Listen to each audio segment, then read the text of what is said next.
Welcome to PyMates. In this video, we'll be discussing some word problems. We will mainly focus on framing the quadratic equations from the statement questions or the word problems. We will not be solving the equations. Solving of the equations we have already studied in our past videos.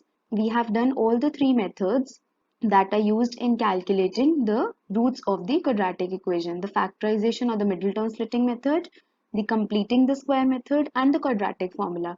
You can use any of the methods to solve these equations.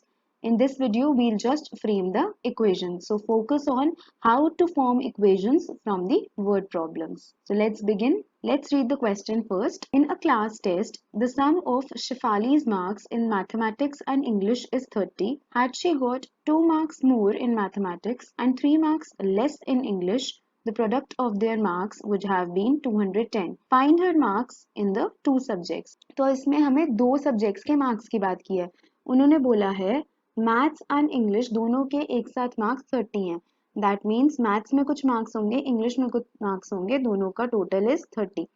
So let us assume marks in mathematics are x. Then the marks in English will be 30 minus x because the total of the marks is 30. तो maths में अगर x है तो English में हम यहाँ से अगर मैथ्स में x सब्सटीट्यूट कर दें तो इंग्लिश के निकालने के लिए हम यहाँ से x को राइट हैंड साइड पर ले जा सकते हैं.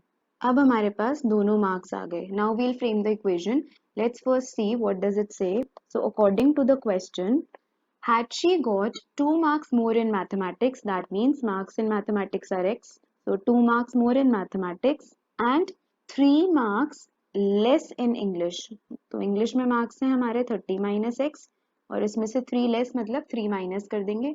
तो product of their marks मतलब इन दोनों का product मतलब multiplication is 210. तो ये हमारी equation हो गई. अब इस इक्वेशन को हम सॉल्व कर सकते हैं. व्हाट वील गेट, x को जब हम मल्टीप्लाई करेंगे तो पहले हम अंदर वाली ब्रैकेट को सॉल्व कर लेते हैं. This is x plus 2, this is 30 minus 3 is 27 minus x equals 210. आप मल्टीप्लाई करोगे you will get 27x minus x square plus 54 minus 2x equals 210. हमें इसको क्वाड्रेटिक इक्वेशन में लाना है, standard form of the quadratic equation में जो हमारी होती है ax square plus bx plus c equals to 0. तो हम इस फॉर्म में लेकर आएंगे. So we'll get minus x square.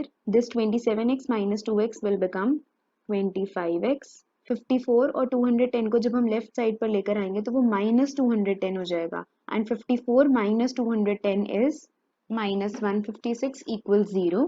So this implies, अब हम बस साइंस चेंज कर देंगे, एक्स स्क्वायर को पॉजिटिव बना लेते हैं तो हम यहाँ से माइनस कॉमन लेंगे तो साइंस चेंज होके we'll get x square minus 25x plus 156 equals to 0. तो अब ये हमारी रिक्वायर्ड इक्वेशन आ गई, क्वाड्रेटिक इक्वेशन, जिसको हम सॉल्व करके x की वैल्यूज या फिर इस क्वाड्रेटिक इक्वेशन के रूट फाइंड आउट कर सकते हैं. x की वैल्यू आ जाएगी, you will calculate the marks of mathematics and from there you will find out the marks of English. इसको सॉल्व करने के लिए आप तीनों में से कोई भी मेथड्स यूज कर सकते हो जो हमने इससे पहले लेक्चर 3, 4 एंड 5 में पढ़े हैं. Let's proceed to the next question. It says difference of squares of two numbers is 180. The square of the smaller number is 8 times the larger number. Find the two numbers. तो इसमें दो numbers की बात करी है. तो एक smaller number है उन्होंने कहा है, एक larger number है. तो हम let कर लेते हैं x is greater than y. तो x हमारा larger number हो गया and y हमारा smaller number हो गया. अब यू विल थिंक कि मैंने दो वेरिएबल्स को लेट किए, क्वाड्रेटिक इक्वेशन तो हम सिंगल वेरिएबल में बनाते हैं, बट अभी हम इसको सब्सटीट्यूट करके सिंगल वेरिएबल में कन्वर्ट कर देंगे. सो लेट्स सी.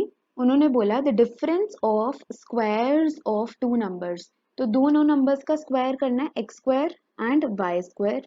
अब उनका डिफरेंस, ऑब्वियसली बड़े वाले नंबर्स में से हम छोटा वाला नंबर माइनस करेंगे तो x बड़ा था तो x square minus y square is 180. तो फर्स्ट इक्वेशन हमारी ये आ गई. द सेकेंड इक्वेशन सेज, बनानी हमको एक ही इक्वेशन है बट हम सब्सटीट्यूट करके सिंगल इक्वेशन में कन्वर्ट कर देंगे. The square of the smaller number हमारा y है तो y का square, square of the smaller number is means equal to 8 times larger number हमारा x है. तो छोटे वाले नंबर का square is 8 times the larger number. ये वाली वैल्यू हम इस वाली इक्वेशन में सब्सटीट्यूट कर देंगे तो we'll get x square minus 8x equals 180. तो ये हमारी रिक्वायर्ड इक्वेशन हो गई. This implies the equation is x square minus 8x minus 180 equals to 0. तो ये हमारी रिक्वायर्ड इक्वेशन हो गई जिसको सॉल्व करके हम रूट्स फाइंड आउट कर सकते हैं. Let's discuss the question number 3. A train travels 360 kilometers at a uniform speed. Distance हमको given है 360 kilometers.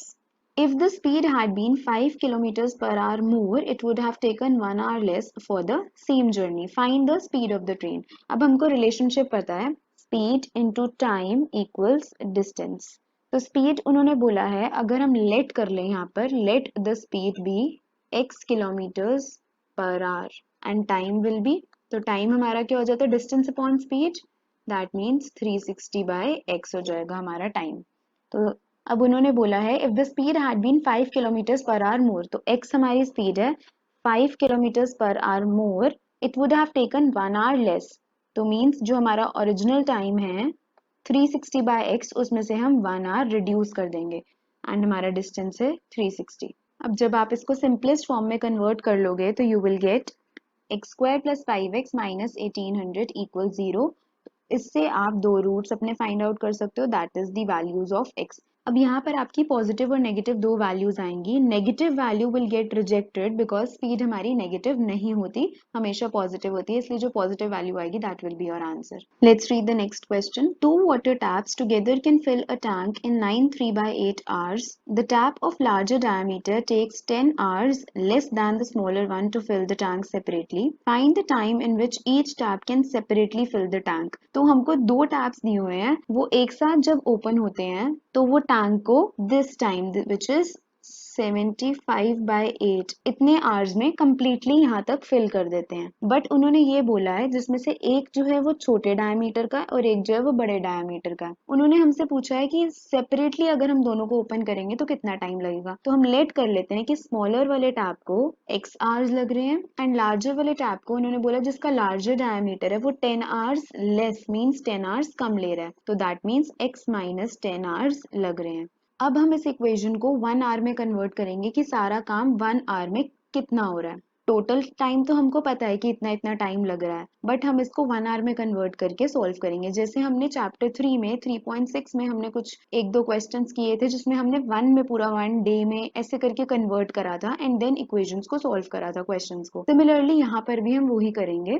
फॉर एग्जाम्पल अगर आपकी बकेट 2 आवर्स में पूरी फिल होती है अगर कोई बकेट, तो 1 आवर में वो कितनी फिल होगी, हाफ बकेट 1/2 उसका कुछ पोर्शन फिल होगा. तो वैसे ही अगर x आवर्स में पूरा टैंक फिल हो रहा है स्मॉलर टैप से तो 1 आवर में वो कितना फिल हो जाएगा 1/x.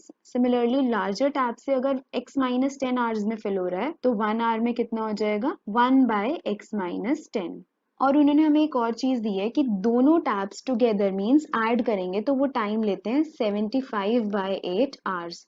अब अगर 1 आवर में हमें फाइंड आउट करना है तो कितनी देर में वो कितना पार्ट फिल करेंगे. तो ऑब्वियसली हम जैसे x का 1/x किया, x माइनस 10 का 1/x माइनस 10 किया, तो 75/8 के लिए भी हम 1/75/8 कर देंगे which is 8/75. So according to the question we will get 2 taps together can fill it in 75/8 hours. अब हमने ये 1/75/8 क्यों किया, बिकॉज हमें 1 आवर में कन्वर्ट करना था. ये पूरा पोर्शन टैंक का हमारा 75/8 आवर्स में कंप्लीट हो जाता है. अब हमें चेक करना है कि 1 आवर में कितना पोर्शन, फॉर एग्जाम्पल इतना पोर्शन कंप्लीट हो रहा है, तो वो चीज फाइंड आउट करने के लिए हमने 1 आवर में कन्वर्ट करा. तो according to question 1/x that means 1 hour में स्मॉलर टैप 1/x फिल करता है plus larger tap 1/x minus 10 fill करता है. तो टैंक कितना फिल हो जाता है, वो भी 1 आवर में उतना ही फिल होगा. तो 1/75/8 which is 8/75. So this is your required equation. इसको आप स्टैंडर्ड फॉर्म में कन्वर्ट करोगे and you will calculate the time taken by each tap separately. आपकी x की वैल्यू आएगी तो वो आंसर हमारा स्मॉलर टैप का होगा, उसमें से 10 माइनस करेंगे we'll get the value of the larger tap. अब इसमें भी आपकी एक नेगेटिव वैल्यू आएगी एक पॉजिटिव वैल्यू आएगी, तो ऑब्वियसली टाइम के नॉट बी नेगेटिव, तो हम पॉजिटिव वाली वैल्यू कंसिडर कर लेंगे. Let's see the next question. It says an express train takes 1 hour less than the passenger train to travel 132 kilometers between Mysore and Bangalore. If the average speed of the express train is 11 kilometers per hour more than that of the passenger train, find the average speed of the two trains. तो हमें average speed निकालनी है, तो हम late कर लेते हैं कि एवरेज स्पीड पैसेंजर ट्रेन की x किलोमीटर्स पर आवर है, तो एक्सप्रेस ट्रेन की कितनी हो जाएगी, उन्होंने बोला है 11 किलोमीटर्स पर आवर मोर, ज्यादा ले रही है उससे, तो x plus 11 kilometres per hour and the distance covered is 132 kilometres.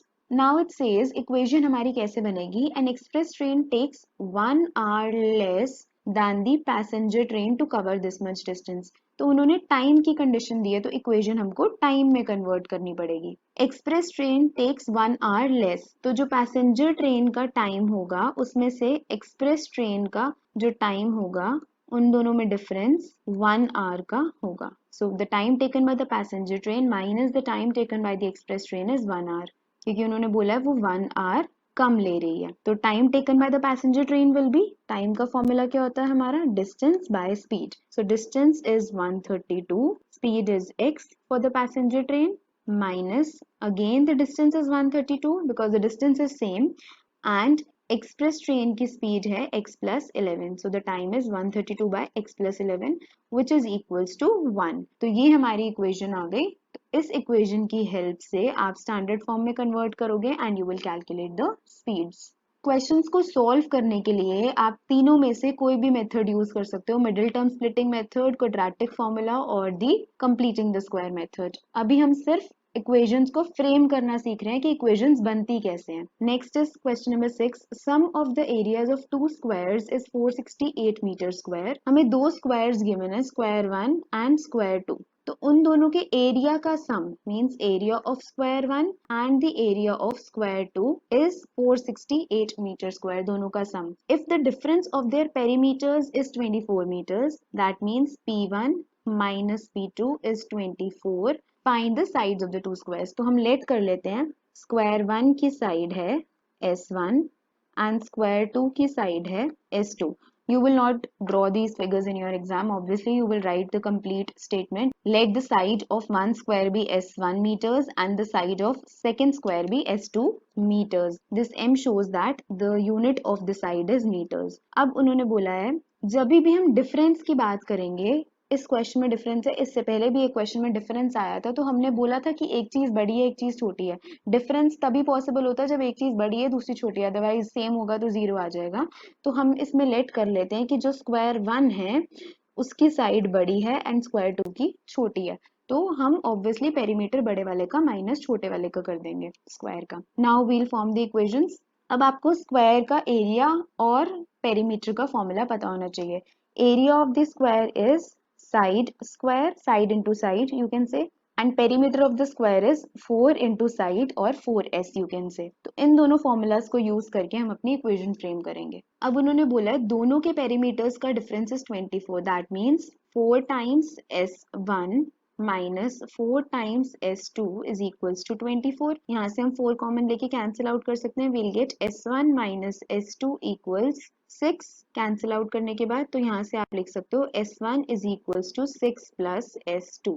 और दूसरी इक्वेशन हमारी यहाँ से बनेगी area of square 1 means side 1 का square plus area of square 2 is side 2 का स्क्वायर इक्वल्स 468. अब ये जो साइड 1 की हमने वैल्यू फाइंड आउट करी है यहाँ पर, इसको हम सब्स्टिट्यूट कर देंगे इस वाली इक्वेशन में. तो we'll get 6 plus s2 whole square plus s2 square equals 468. तो अब ये हमारी पूरी इक्वेशन सिंगल वेरिएबल में आ गई s2 में. अब आप s2 को x लेस कर सकते हो यहाँ पर, सो दैट x इजी हो जाएगा लिखना. s2 बार बार नहीं लिखना पड़ेगा, तो आप उससे वैल्यू फाइंड आउट कर सकते हो. बट कुछ भी लेट करोगे तो मेक श्योर कि आप बाद में उसे वही सब्स्टिट्यूट करो, या फिर यहाँ पर ही आप s1 और s2 की जगह x एंड y लेट कर सकते हो. y इसको x इसको या फिर x उसको y इसको किसी को भी, and then you can solve the equations. अब इससे आप जनरल स्टैंडर्ड फॉर्म या जनरल फॉर्म जिसको हम बोलते हैं वो फॉर्म कर लेना. देन उसके बाद आप किसी भी मेथड से सॉल्व करके साइड्स कैलकुलेट कर लेना.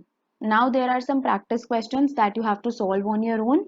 इनकी इक्वेशंस फ्रेम करना and then solve to find out the answer. अगर आप कोई भी क्वेश्चन नहीं कर पाते हो, if you're not able to do any of these questions, you can leave the comment below and ask your doubts. There are total 5 questions that you have to do. So try these questions on your own. If you are not able to solve any of them, leave the comment below, or you can mail on the mail ID given in the description box to ask your queries or give any of your suggestions. Subscribe to the channel for more videos and for content of other chapters as well.